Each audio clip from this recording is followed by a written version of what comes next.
Bismillahirrahmanirrahim. Assalamualaikum warahmatullahi wabarakatuh. Tetap di rumah aja ya. Kita percaya, kita bisa.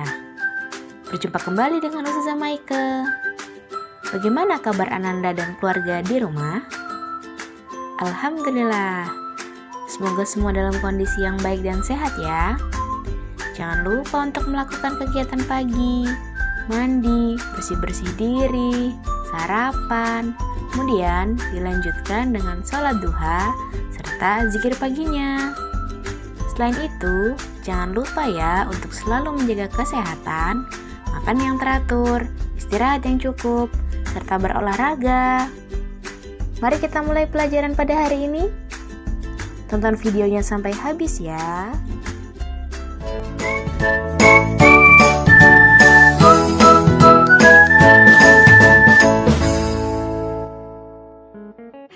Kita akan belajar tema 4, subtema 1, pembelajaran kedua, dan pembelajaran ketiga.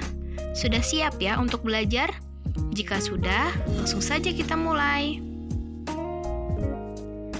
Apakah kalian masih ingat dengan tangga nada? Tangga nada adalah urutan nada yang disusun secara berjenjang. Nah, tangga nada dibagi menjadi dua. Ada tangga nada diatonis mayor dan tangga nada diatonis minor. Masih ingat tidak perbedaan-perbedaannya? Kita ingat kembali ya. Nada diatonis mayor lagunya bersifat riang gembira, sedangkan pada nada diatonis minor lagunya bersifat sedih. Kemudian, nada diatonis mayor lagunya cenderung bersemangat. Nah, untuk nada diatonis minor, lagunya cenderung kurang bersemangat. Nada diatonis mayor biasanya diawali dan diakhiri dengan nada do. Sedangkan untuk diatonis minor, melodi lagunya biasanya itu diawali dan diakhiri dengan nada la. Pola intervalnya juga berbeda. Untuk nada diatonis mayor, pola intervalnya 1, 1, setengah, 1, 1, setengah. Sedangkan nada diatonis mayor intervalnya 1, setengah, 1, 1, setengah, 1, 1.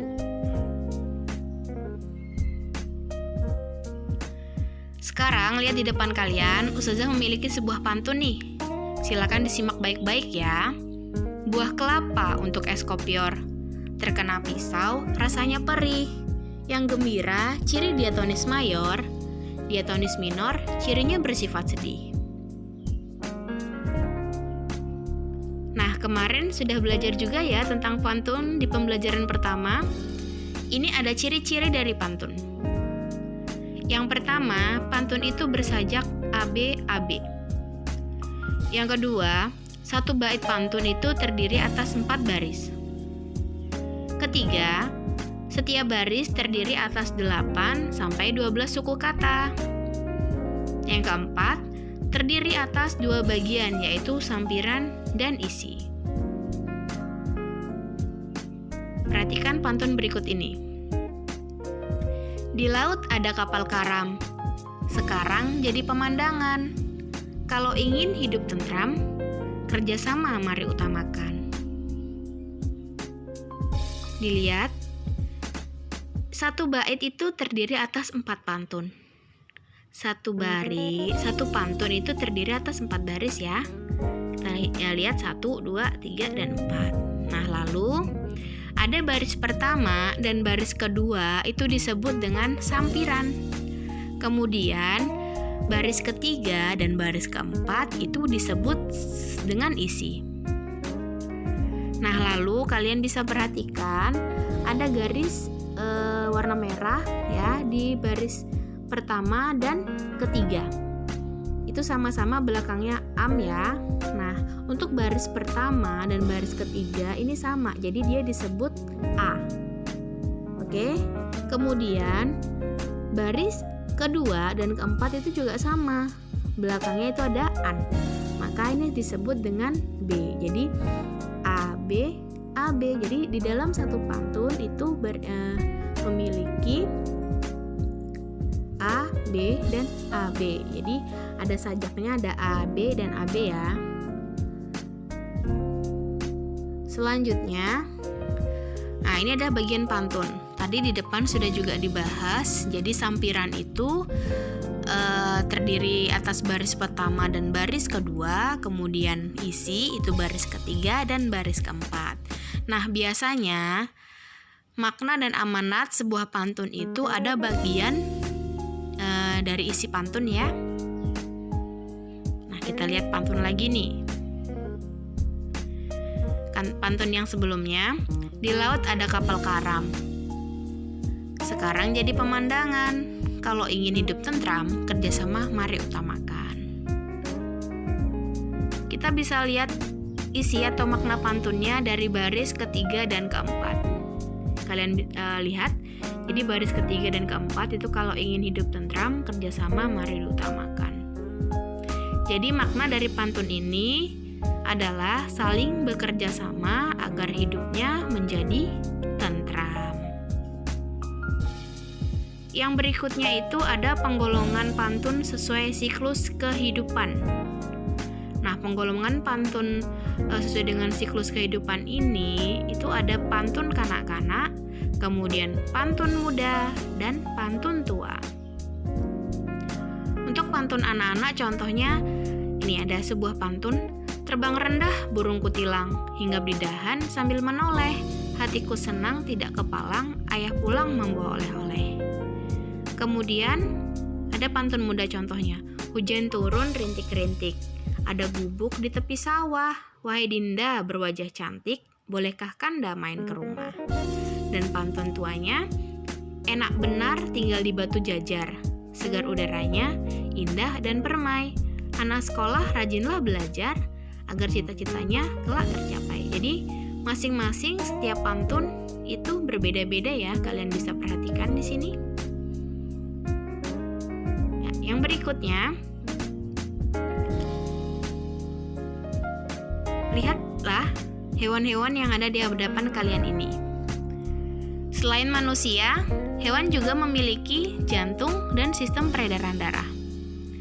Darah akan mengangkut nutrisi ke seluruh tubuh hewan. Kita bahas ya satu persatu apa saja sih sistem peredaran darah pada hewan itu.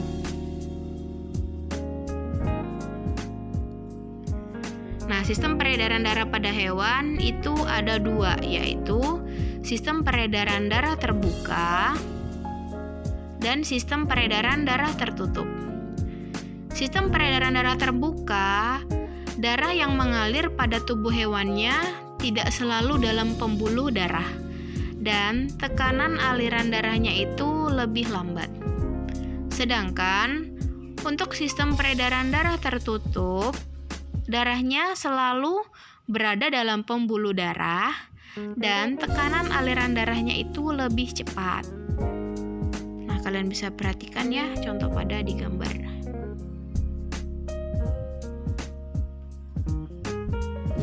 Pertama itu sistem peredaran darah terbuka.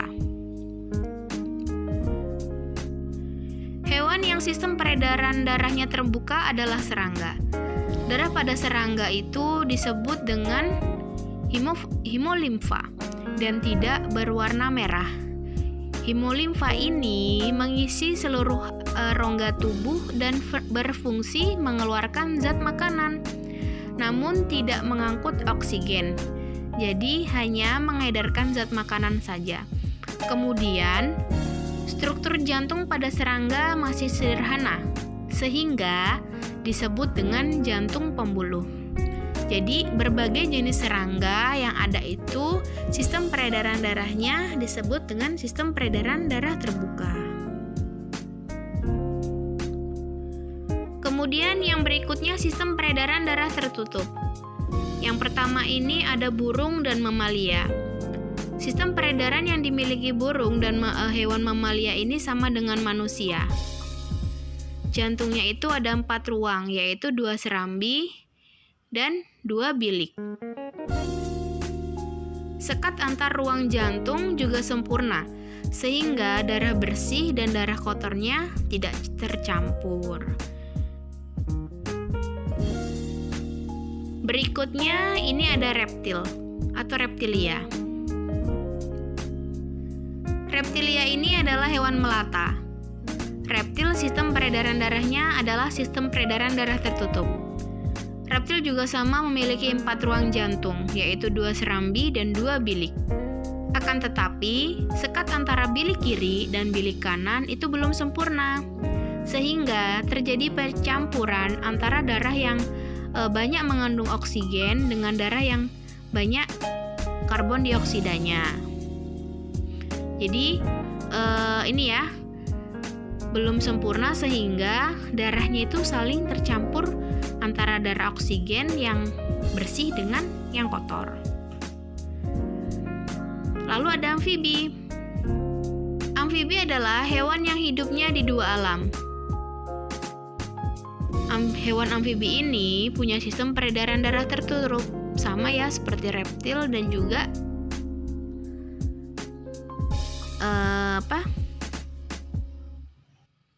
burung dan mamalia. Hewan amfibi ini punya sistem peredaran darah tertutup. Jantung hewan amfibi memiliki 3 ruang, 2 serambi dan 1 bilik. Jadi, darah yang banyak oksigennya itu bercampur dengan darah yang banyak karbon dioksidanya itu di bilik. Nah, kemudian darah yang banyak oksigennya ini dipompa ke seluruh tubuh, sedangkan darah yang banyak mengandung karbon dioksidanya itu dipompa ke paru-paru. Yang terakhir ada ikan. Nah, ikan ini sistem peredaran darahnya itu juga tertutup ya, sama seperti yang hewan-hewan sebelumnya, di mana jantungnya itu hanya punya 2 ruang, 1 serambi dan 1 bilik. Jadi, biliknya itu nanti memompa darah ke arah insang untuk mengambil oksigen, lalu diedarkan ke seluruh tubuh. Kemudian, serambinya menerima karbon dioksida dari seluruh tubuh ikan. Baiklah, Ananda soleh-solehah. Sampai di sini dulu ya pembahasan kita. Semoga yang Ustazah sampaikan dapat bermanfaat untuk kalian. Semangat terus belajarnya dan jangan malas-malasan. Patuh kepada ayah dan bunda serta jadilah anak yang membanggakan untuk mereka.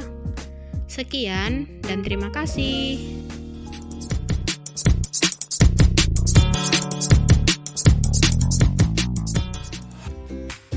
Demikianlah video pembelajaran pada hari ini.